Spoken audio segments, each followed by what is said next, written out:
আজ আমরা ক্লাস 12-এর একটি গুরুত্বপূর্ণ প্রশ্ন নিয়ে আলোচনা করব এবং সেটি হলো রাষ্ট্রবিজ্ঞানের ওপরে তোমাদের যে বড় কোশ্চেন লিখতে দেয় তার মধ্যে একটি আজ আমরা করাবো এবং সেটি হলো রাষ্ট্রের প্রকৃতি সম্পর্কে মার্ক্সবাদী তত্ত্বটি আলোচনা করো।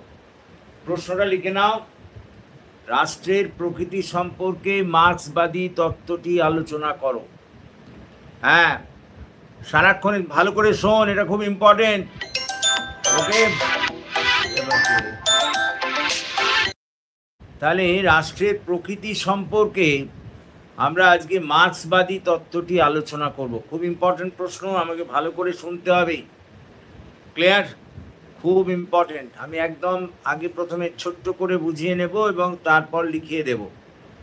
দেখো, প্রথমেই বলি, রাষ্ট্রের প্রকৃতি সম্পর্কে মার্ক্সবাদী তত্ত্বটি আলোচনা করতে গিয়ে প্রথমেই বলা যায় যে রাষ্ট্রের প্রকৃতি সম্পর্কে যতগুলি মতবাদ প্রচলিত আছে তার মধ্যে কিন্তু সর্বাপেক্ষা বাস্তবসম্মত মতবাদ হলো মার্ক্সবাদ। এখন মার্ক্স রাষ্ট্র সম্পর্কে যেসব কথা বলে গিয়েছেন তা আলোচনা করতে গিয়ে প্রথমেই বলা যায় যে মার্ক্স বলেছেন রাষ্ট্র কোনো আদি অনন্ত বা চিরকালীন প্রতিষ্ঠান নয়। মার্ক্সের মতে রাষ্ট্র কোনো স্থায়ী প্রতিষ্ঠান নয়, একটা বিশেষ উদ্দেশ্য সাধনের জন্য রাষ্ট্রের আবির্ভাব ঘটেছে এবং সেই বিশেষ উদ্দেশ্য সাধিত হয়ে গেলেই রাষ্ট্র কর্পূরের মতো উবে যাবে। আরও বিশ্লেষণ করে তিনি বলেন যে শ্রেণী সংগ্রামের ফলেই রাষ্ট্রের উদ্ভব ঘটেছে। একটা বিশেষ শ্রেণী তাদের স্বার্থ রক্ষা করার জন্যে রাষ্ট্রের জন্ম দিয়েছে এবং যেদিন এই আমাদের সমাজ থেকে সম্পূর্ণ শ্রেণী বৈষম্য চলে যাবে, শ্রেণীহীন সমাজ গঠন হবে, তখন আর ওই শ্রেণী সংগ্রামের হাতিয়ার হিসেবে বা শ্রেণী শোষণের হাতিয়ার হিসেবে রাষ্ট্রের আর কোনো চিহ্নও থাকবে না। তখন দেখা দেবে সাম্যবাদ। আমি আবার বলি, ভালো করে শুনুন। বলবে রাষ্ট্রের প্রকৃতি সম্পর্কে যেসব তত্ত্বগুলি রাষ্ট্রবিজ্ঞানে আলোড়ন সৃষ্টি করেছে তার মধ্যে মার্ক্সবাদ হলো একটি উল্লেখযোগ্য মতবাদ। মার্ক্স সম্পূর্ণরূপে বাস্তববাদী দৃষ্টিকোণ থেকে রাষ্ট্রের তত্ত্ব বা রাষ্ট্রের প্রকৃতিকে ব্যাখ্যা করেছেন। মার্ক্স রাষ্ট্রের প্রকৃতি ব্যাখ্যা করতে গিয়ে প্রথমেই বলেন যে রাষ্ট্র কোনো চিরন্তন প্রতিষ্ঠান নয়, রাষ্ট্র হলো একটা অস্থায়ী প্রতিষ্ঠান এবং তার মতে রাষ্ট্র হলো শ্রেণী শোষণের হাতিয়ার। একটা বিশেষ শ্রেণীর স্বার্থ রক্ষার জন্যে রাষ্ট্রের আবির্ভাব ঘটেছে এবং যখন সমাজ থেকে ওইসব শ্রেণী বৈষম্য চলে যাবে তখন আর কিন্তু রাষ্ট্র থাকবে না, তখন দেখা দেবে সাম্যবাদী সমাজ। মার্ক্সের মতে যখন সাম্যবাদী সমাজ আসবে তখন কিন্তু একেবারে রাষ্ট্র কর্পূরের মতো উবে যাবে। এরপর মার্ক্স বিভিন্ন সমাজ ব্যবস্থায় রাষ্ট্রের প্রকৃতিকে ব্যাখ্যা করেছেন। তার মতে আদিম সাম্যবাদী সমাজে যেহেতু কোনো ধরনের শ্রেণী বৈষম্য ছিল না, সেহেতু সেখানে কোনো রাষ্ট্রের অস্তিত্বও ছিল না। দ্বিতীয়ত তিনি বলেছেন দাস ব্যবস্থায় বা দাস সমাজে মুষ্টিমেয় দাসপ্রভুরা তাদের স্বার্থ রক্ষার জন্য রাষ্ট্রকে তৈরি করলো, রাষ্ট্রের নিয়মকানুন সব তাদের পক্ষেই রচিত হলো, তার মাধ্যমে তারা কৃতদাসদের ওপর শোষণ করতে লাগলো। একইভাবে সামন্ত সমাজে মুষ্টিমেয় সামন্ত প্রভুরা ভূমিদাসদের উপরে অত্যাচার করতে লাগলো এই সামন্ত রাষ্ট্রের মাধ্যমে। পুঁজিবাদী সমাজেও মালিক শ্রেণী সর্বহারা শ্রমিক শ্রেণীর ওপরে অত্যাচার শুরু করলো। এই রাষ্ট্র চিরস্থায়ী হবে না মার্ক্সের মতে। তার মতে সমাজতান্ত্রিক সমাজ ব্যবস্থায় দেখা দেবে দ্বন্দ্ব এবং সংখ্যাগরিষ্ঠ শ্রমিক শ্রেণী তখন ওই মুষ্টিমেয় মালিক শ্রেণীকে বা মুষ্টিমেয় ওই বুর্জোয়া শ্রেণীকে সম্পূর্ণরূপে নিশ্চিহ্ন করে দিয়ে একটা শ্রেণীহীন সমাজ গঠন করবে, আর তখন রাষ্ট্রের কোনো অস্তিত্বও থাকবে না। রাষ্ট্র সম্পূর্ণরূপে কর্পূরের মতো উবে যাবে, দেখা দেবে সাম্যবাদ। এইভাবেই রাষ্ট্রের প্রকৃতিকে ব্যাখ্যা করেছেন মার্কস তার মার্ক্সবাদী তত্ত্বে। কিন্তু এই যে মার্কস এই তত্ত্ব বললেন, এটা কতদূর গ্রহণযোগ্য?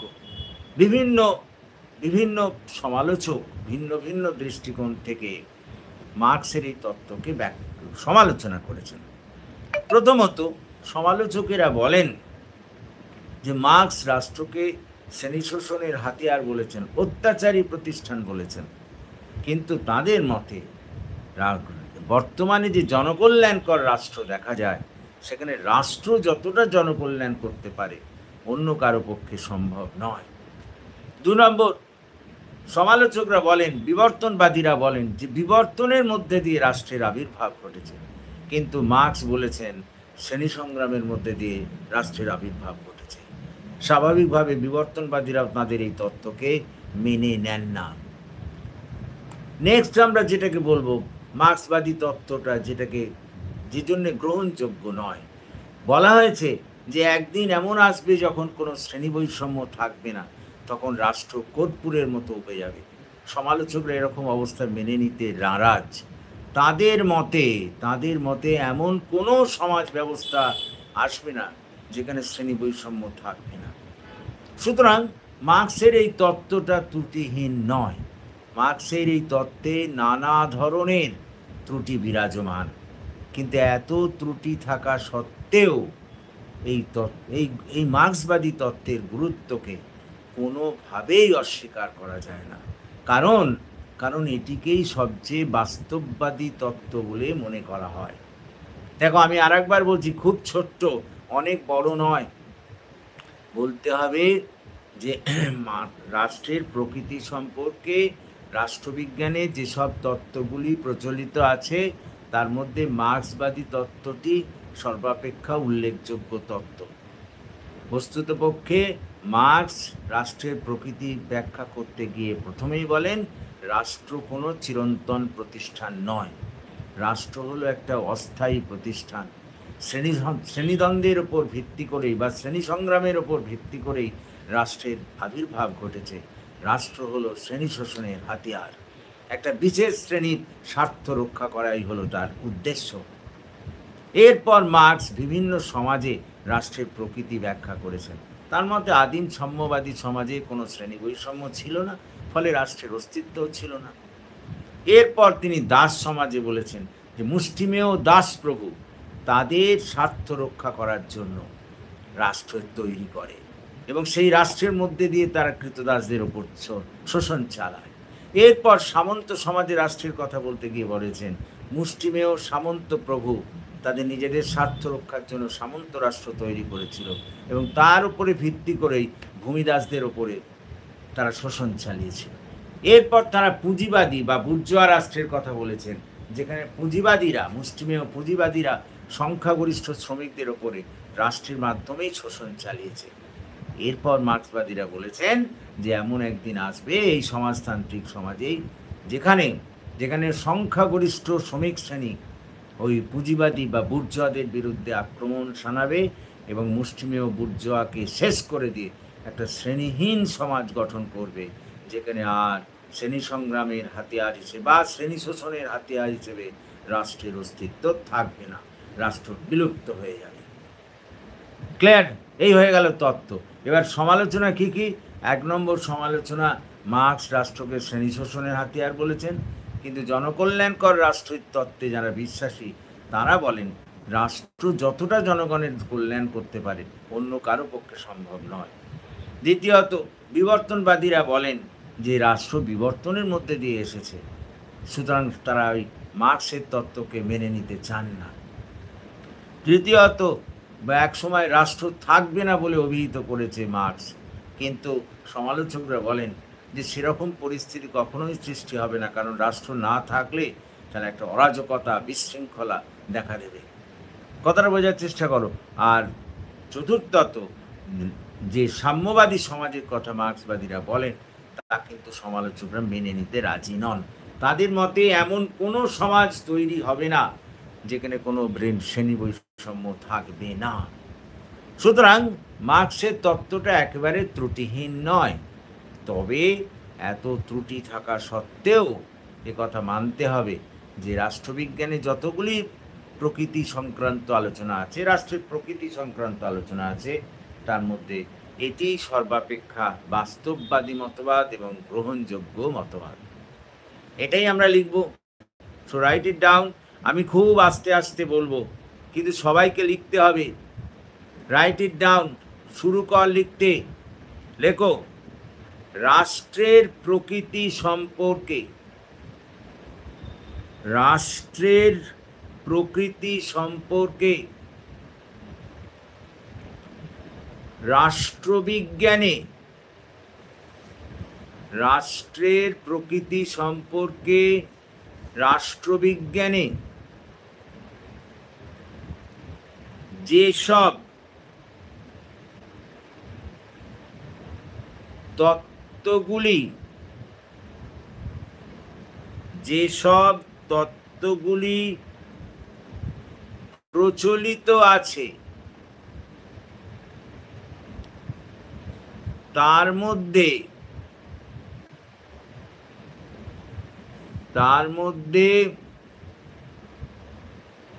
মার্ক্সবাদী, তার মধ্যে মার্ক্সবাদী তত্ত্বটি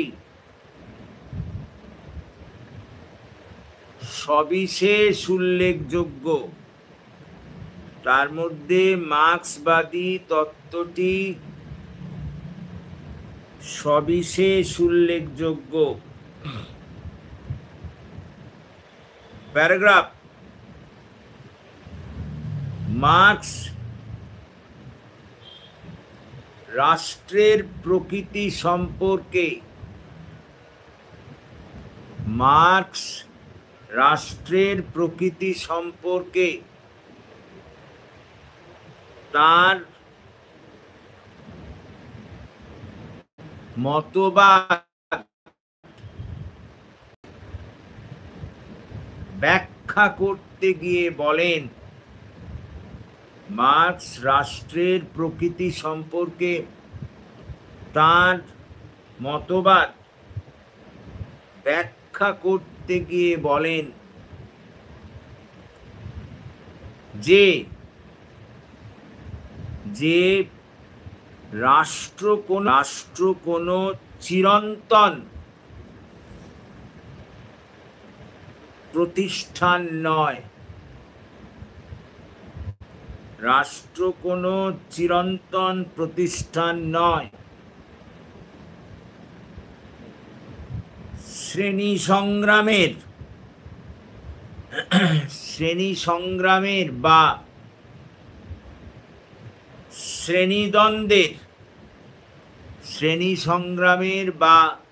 শ্রেণীদ্বন্দ্বের উপর ভিত্তি করেই রাষ্ট্রের আবির্ভাব ঘটেছে। অর্থাৎ মার্ক্সের মতে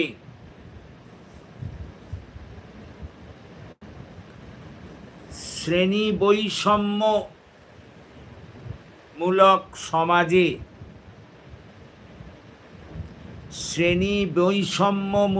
সমাজে একটি বিশেষ শ্রেণীর স্বার্থ রক্ষার জন্যই, একটি বিশেষ শ্রেণীর স্বার্থ রক্ষার জন্যই রাষ্ট্রের আবির্ভাব ঘটেছে, রাষ্ট্রের আবির্ভাব ঘটেছে। এই কারণে তিনি রাষ্ট্রকে। এই কারণে তিনি রাষ্ট্রকে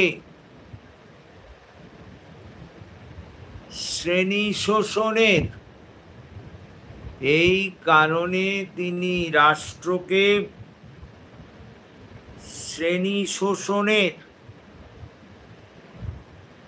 হাতিয়ার বলে অভিহিত করেছেন। প্যারাগ্রাফ কর।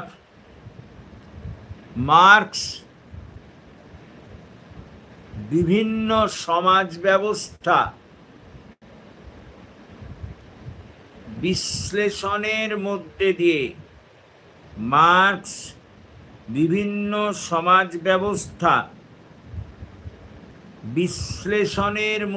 দিয়ে রাষ্ট্রের প্রকৃতিকে মার্কস বিভিন্ন সমাজ ব্যবস্থা বিশ্লেষণের মধ্যে দিয়ে রাষ্ট্রের প্রকৃতিকে ব্যাখ্যা করেছেন। প্যারাগ্রাফ। এ বিষয়ে প্রথমেই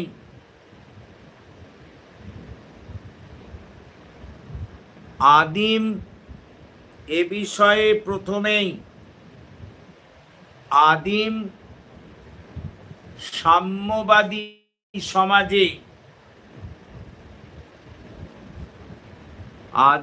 সাম্যবাদী সমাজে রাষ্ট্রের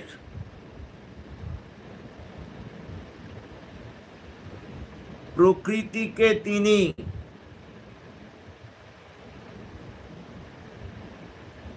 ব্যাখ্যা করেছেন। তার মতে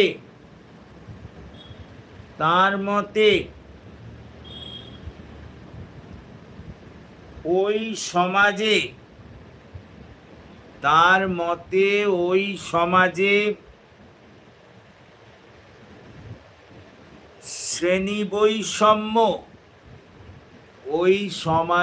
শ্রেণী বৈষম্য না থাকায় ওই সমাজে, আস্তে আস্তে লেখো, আমি বলছি, ওই সমাজে শ্রেণী বৈষম্য না থাকায় শ্রেণী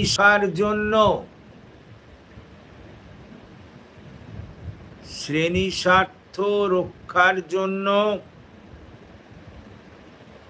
রাষ্ট্রের কোনো অস্তিত্ব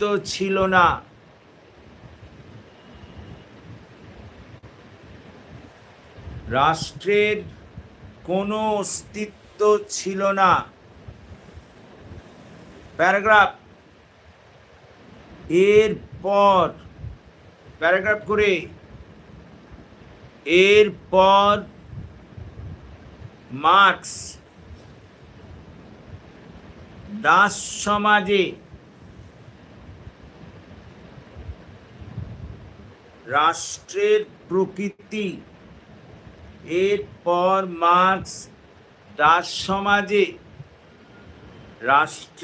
প্রকৃতি ব্যাখ্যা করতে গিয়ে বলেন,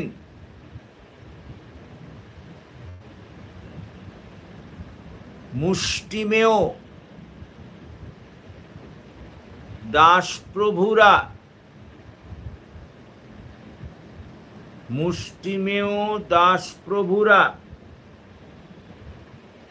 নিজেদের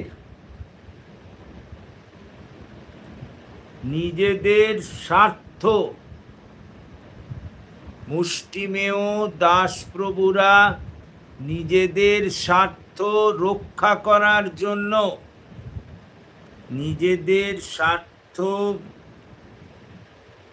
রক্ষা করার জন্য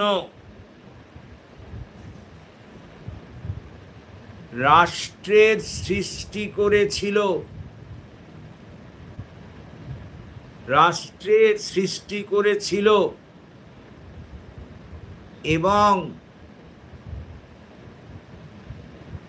এবং ওই রাষ্ট্রের মাধ্যমে তারা সংখ্যাগরিষ্ঠ, ওই রাষ্ট্রের মাধ্যমে তারা সংখ্যাগরিষ্ঠ কৃতদাসদের উপর শোষণ চালিয়েছিল।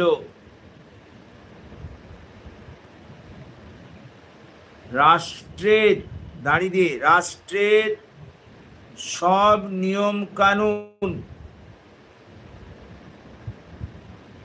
মুষ্টিমেয়, রাষ্ট্রের সব নিয়ম কানুন মুষ্টিমেয়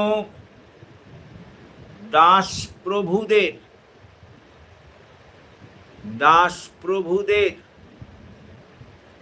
স্বার্থ রক্ষার জন্যই, দাসপ্রভুদের স্বার্থ রক্ষার জন্যই রচিত হয়েছিল। প্যারাগ্রাফ। এরপর মার্কস সামন্ত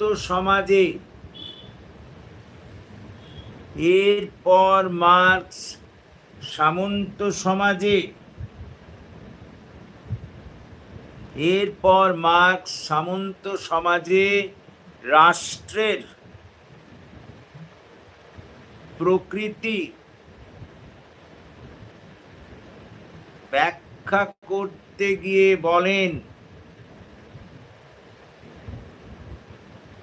রাষ্ট্রের প্রকৃতি ব্যাখ্যা করতে গিয়ে বলেন যে এই সমাজেও মুষ্টিমেয় সামন্তপ্রভুরা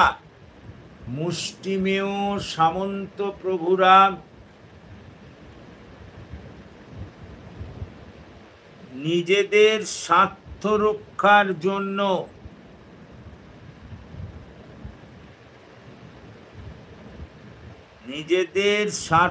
রক্ষার জন্য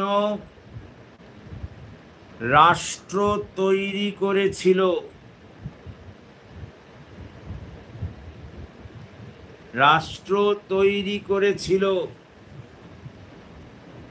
রাষ্ট্রের সব নিয়ম কানুন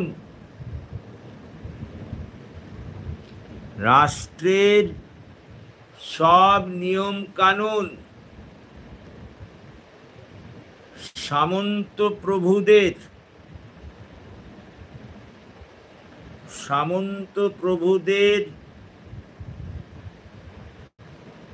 স্বার্থ রক্ষার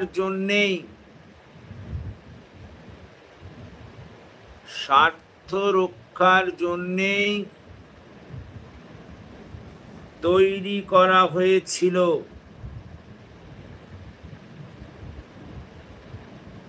মুষ্টিমেয় সামন্তপ্রভুরা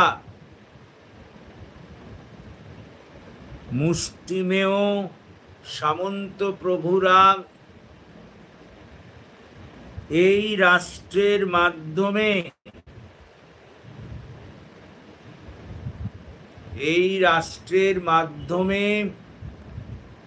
সংখ্যাগরিষ্ঠ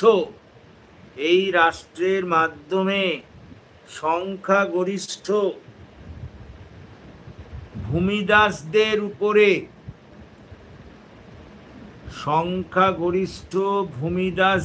উপরে শোষণ চালাচ্ছিল।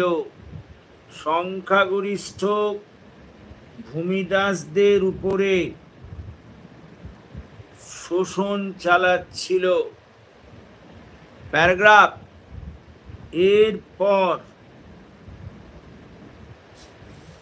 এরপর মার্কস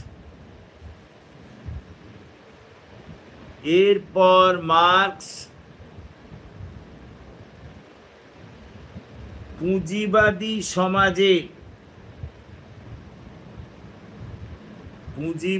সমাজে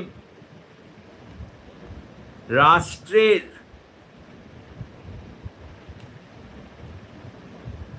প্রকৃতি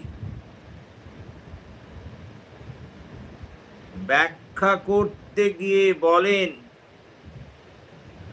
এরপর মার্কস পুঁজিবাদী সমাজে রাষ্ট্রের প্রকৃতি ব্যাখ্যা করতে গিয়ে বলেন যে মুষ্টিমেয় পুঁজিবাদীরা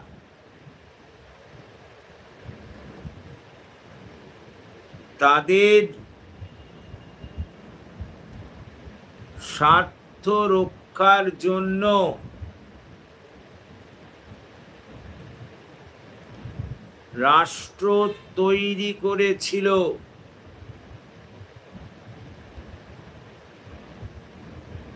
মুষ্টিমেয় পুঁজিবাদীরা তাদের স্বার্থ রক্ষার জন্য রাষ্ট্র তৈরি করেছিল।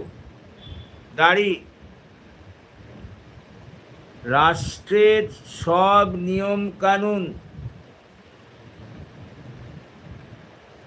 পুঁজিবাদীদের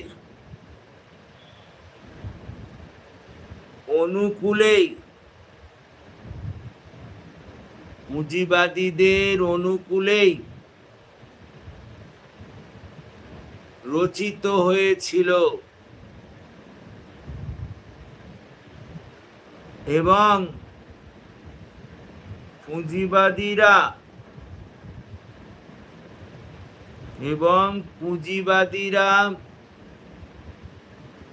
এই রাষ্ট্রের মাধ্যমেই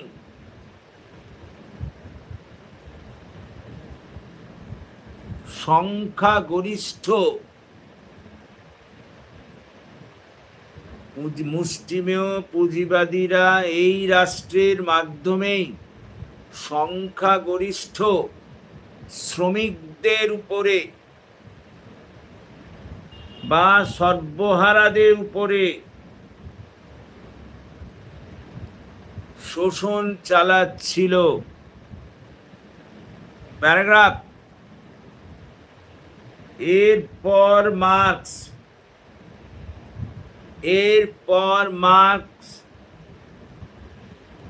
সমাজতান্ত্রিক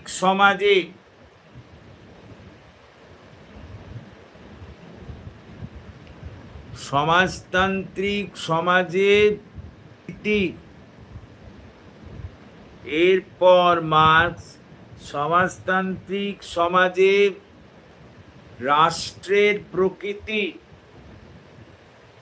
ব্যাখ্যা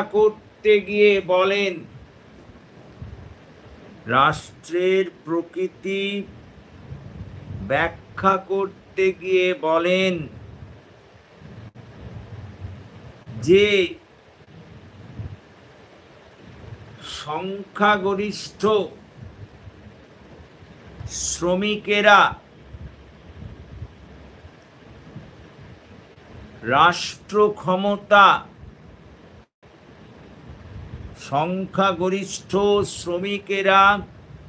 রাষ্ট্র ক্ষমতা দখল করবে এবং সর্বহারার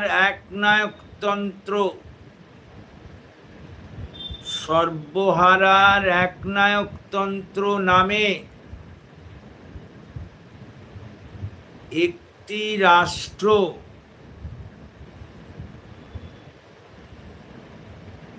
সমাজতান্ত্রিক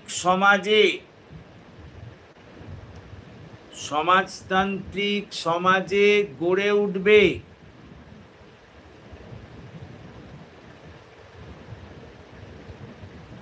এই রাষ্ট্রের নিয়ম কানুন সংখ্যাগরিষ্ঠ এই রাষ্ট্রের নিয়ম কানুন সংখ্যাগরিষ্ঠ শ্রমিকদের অনুকূলে রচিত হবে। সংখ্যাগরিষ্ঠ শ্রমিকদের অনুকূলে রচিত হবে এবং এবং এই সর্বহারার একনায়কতন্ত্র এই সর্বহারার একনায়কতন্ত্ররূপী রাষ্ট্রটি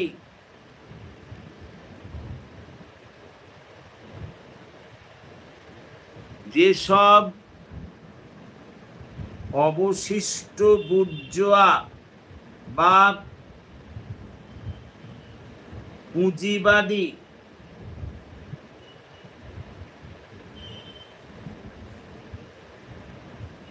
তখনও টিকে থাকবে,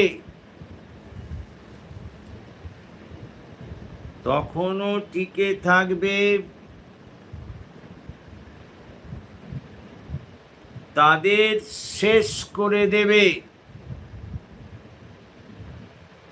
এবং একটা শ্রেণীহীন সমাজ বা সাম্যবাদী সমাজ এবং একটা শ্রেণীহীন সমাজ বা সাম্যবাদী সমাজ গঠন করবে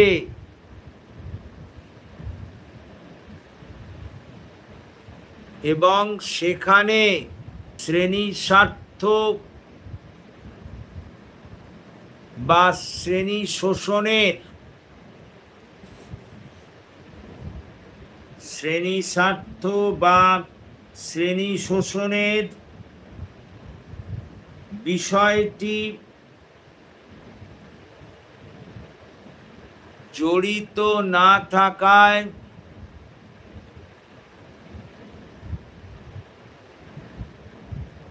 শ্রেণী শোষণের হাতিয়ার রূপী রাষ্ট্র শ্রেণী শোষণের হাতিয়ার রূপী রাষ্ট্র কর্পূরের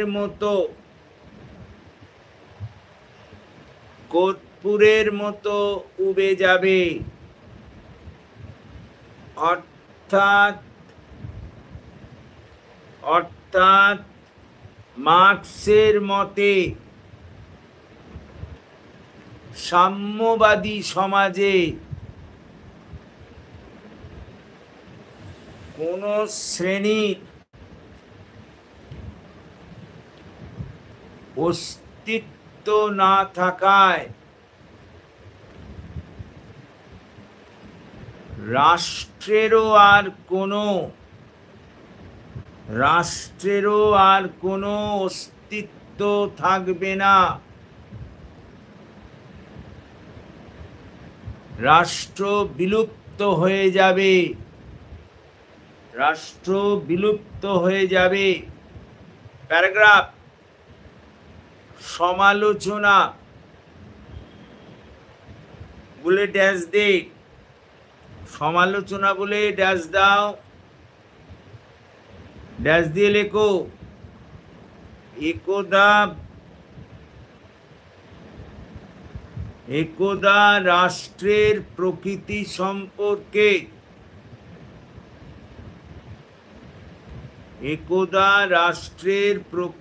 সম্পর্কে মার্ক্সবাদী তত্ত্বটি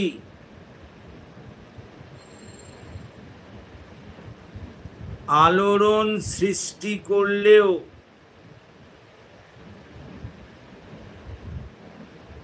এটি ত্রুটিহীন নয়।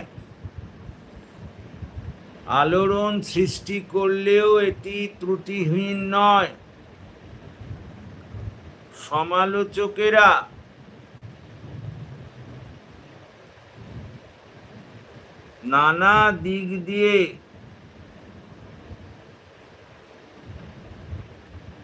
এই তত্ত্বের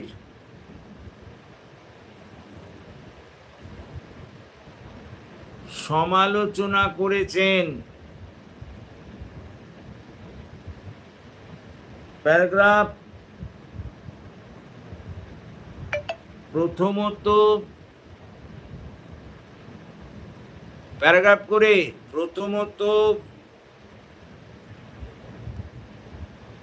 বিবর্তনবাদীরা বলেন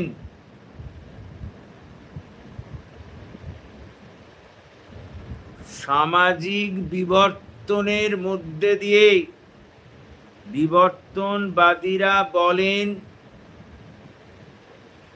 সামাজিক বিবর্তনের মধ্যে দিয়েই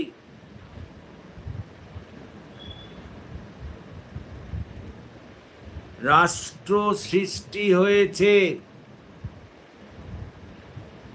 সেই কারণে মার্কস যে বলেছিলেন,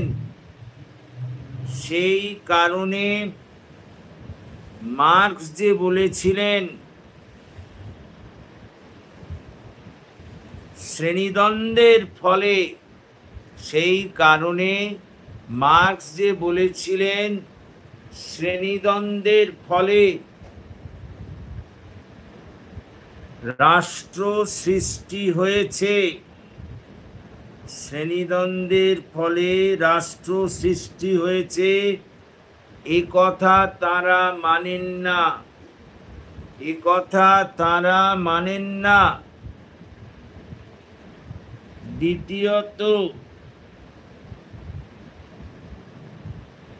দ্বিতীয়ত সমালোচকেরা বলেন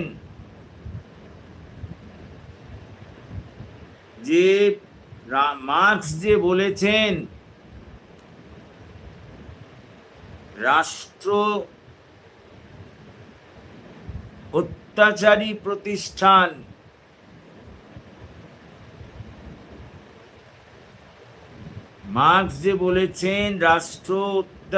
প্রতিষ্ঠান, তাও মেনে নেওয়া যায় না। সমালোচকেরা বলেন রাষ্ট্র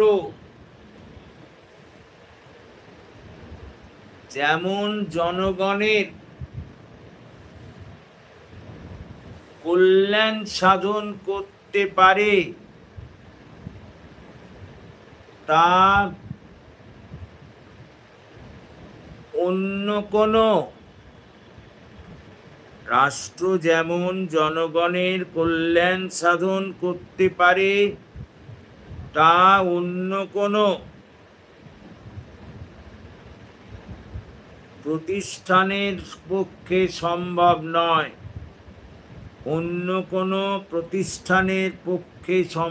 নয়। তৃতীয়ত সমালোচকেরা বলেন যে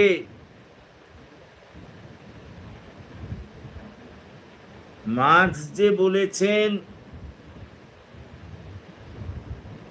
শ্রেণীহীন সাম্যবাদী সমাজে, সমালোচকেরা বলেন মার্কস যে বলেছেন শ্রেণীহীন সাম্যবাদী সমাজে রাষ্ট্র কর্পূরের মতো উবে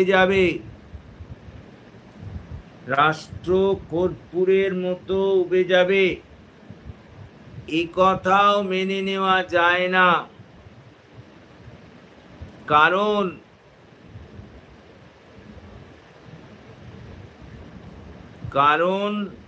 সমালোচকদের মতে কোনোদিন শ্রেণীহীন সমাজ গঠন করা যাবে না।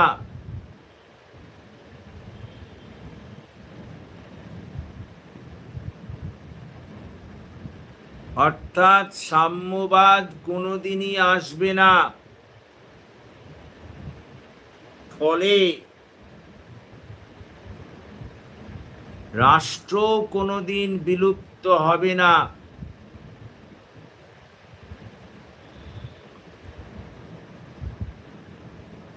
চতুর্থত,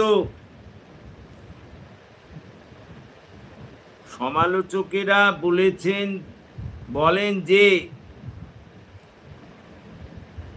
মার্কস যে বলেছেন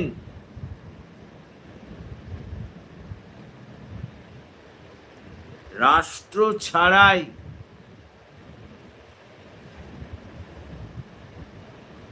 সাম্যবাদী সমাজে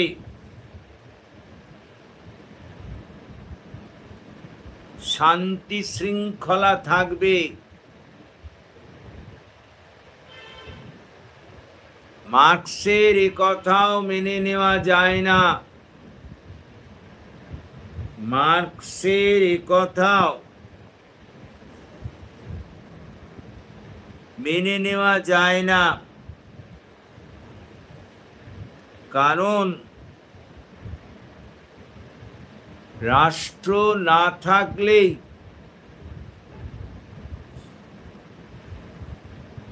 অরাজকতা বিশৃঙ্খলা দেখা দেবে। পঞ্চমত,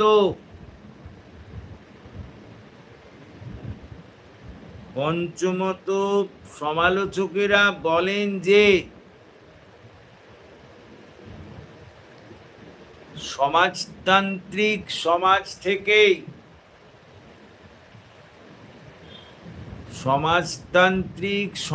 থেকেই রাষ্ট্রের বন্ধন আলগা হতে শুরু করবে। কিন্তু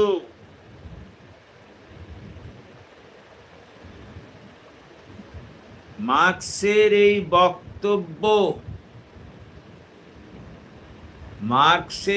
বক্তব্য সমালোচকেরা মেনে নিতে চান না, কারণ এর মতে সমাজতান্ত্রিক সমাজে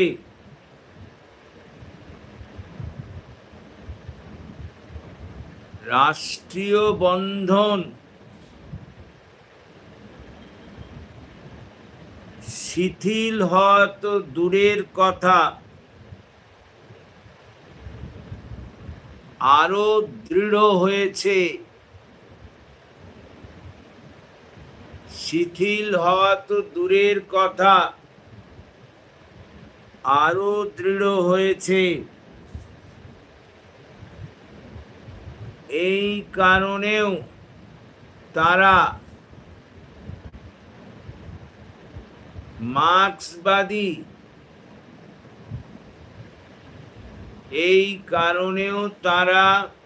মার্ক্সবাদী তত্ত্বকে মেনে নিতে চান না।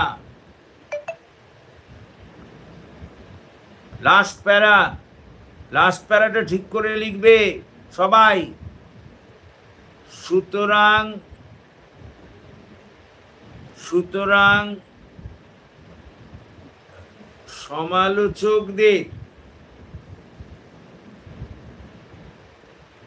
সমালোচকদের উপরোক্ত বক্তব্য থেকে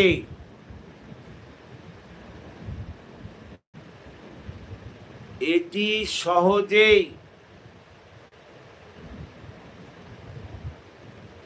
বোঝা যায় যে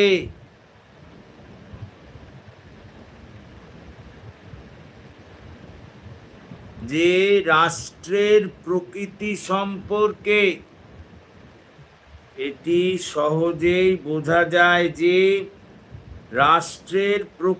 সম্পর্কে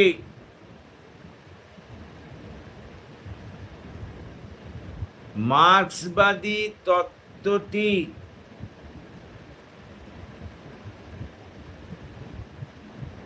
ত্রুটিহীন নয়, তবে এত ত্রুটি থাকা সত্ত্বেও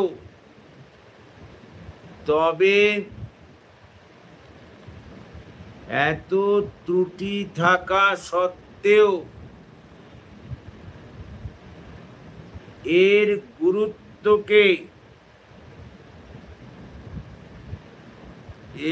গুরুত্বকে কোনোভাবেই অস্বীকার করা যায় না।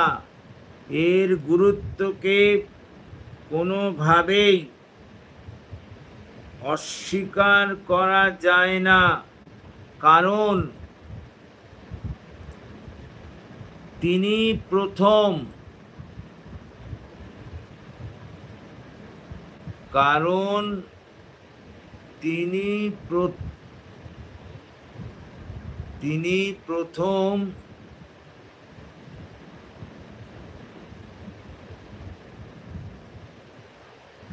বাস্তবসম্মতভাবে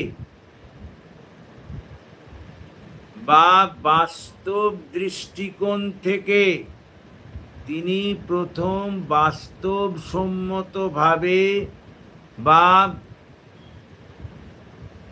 বাস্তব দৃষ্টিকোণ থেকে রাষ্ট্রের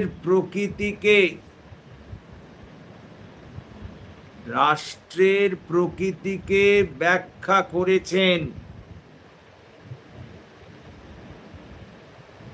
এই সব দিক দিয়ে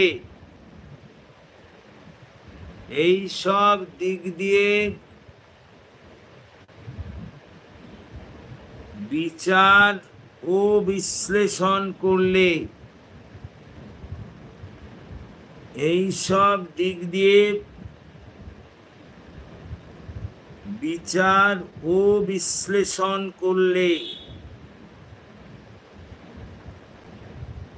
রাষ্ট্রের প্রকৃতি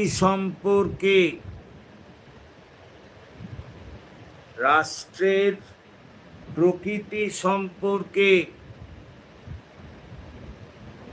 মার্ক্সবাদের, আমি আবার একবার বলি, এই সব দিক দিয়ে বিচার ও বিশ্লেষণ করলে রাষ্ট্রের প্রকৃতি সম্পর্কে মার্ক্সবাদের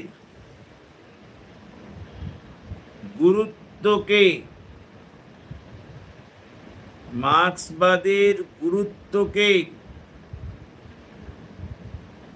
কোনোভাবেই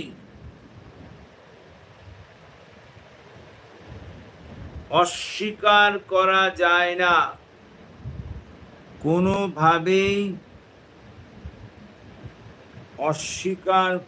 যায় না,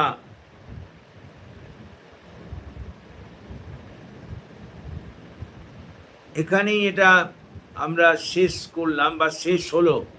তাহলে রাষ্ট্রের প্রকৃতি সম্পর্কে মার্ক্সবাদের তত্ত্বটাকে আজকে আমরা বিচার করলাম।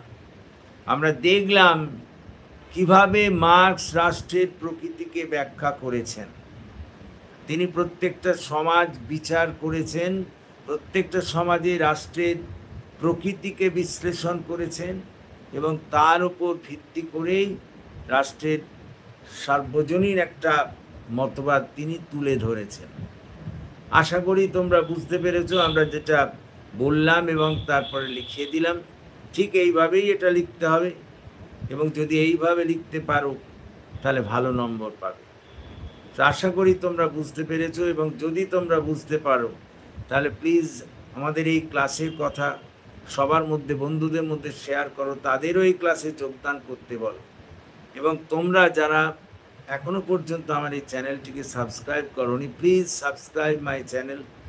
আমাকে এগিয়ে আসতে সাহায্য করো যাতে আমি তোমাদের আরও বেশি করে কাজে লাগতে পারি। ক্লিয়ার? তাহলে আজকে আমরা এখানেই থামবো। We will stop here today and thank you for watching and listening. So good night to all of you.